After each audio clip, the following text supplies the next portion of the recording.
Good afternoon. It's the 30th of June on Dear Anybody. Letters written by my late father Jimmy Hodge in 1999. We've got to the 30th of June 1999. Today, Dad said rain had ceased at Wimbledon. So people and a few million others were all getting withdrawal symptoms, can now see their tennis.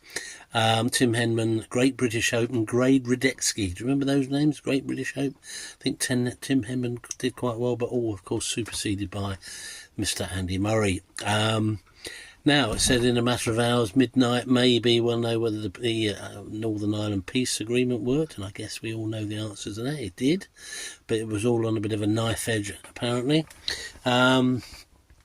It's amazing how quickly something can be achieved with the Haskell publicity machine. My dad was always quite proud of the fact that sometimes, say you're a newspaper man and the waves parted and things happen. Not always the case, I have to say, but mostly the case. Anyway, there was a big chaos big faff about passports taking months to do, and there was queues in the passport office, which I've been to, and when I was there, I have to say, very efficient, but publicity shone upon them, and then suddenly when visited a few hours later, the queues had miraculously disappeared.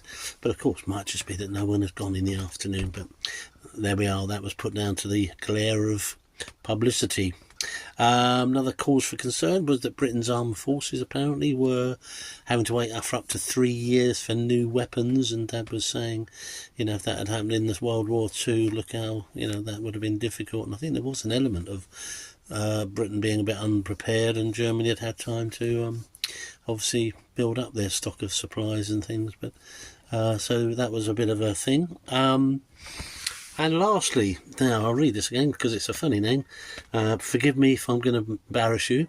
Kwang Kakipo, a Tokyo businessman, was arrested after hoarding 8,000 pairs of knickers and bras belonging to, not himself, unfortunately, stolen pairs of knickers and bras. And Dad said perhaps his name should be changed to Kinky Kippo. Kinky Kippo, yes, very good, Dad. Okay, very odd things go on in the world, but I'm sure they're getting odder by the minute, aren't they? Anyway, that was it for today. Thanks for watching. Thanks for listening. You mind how you go, and you take care.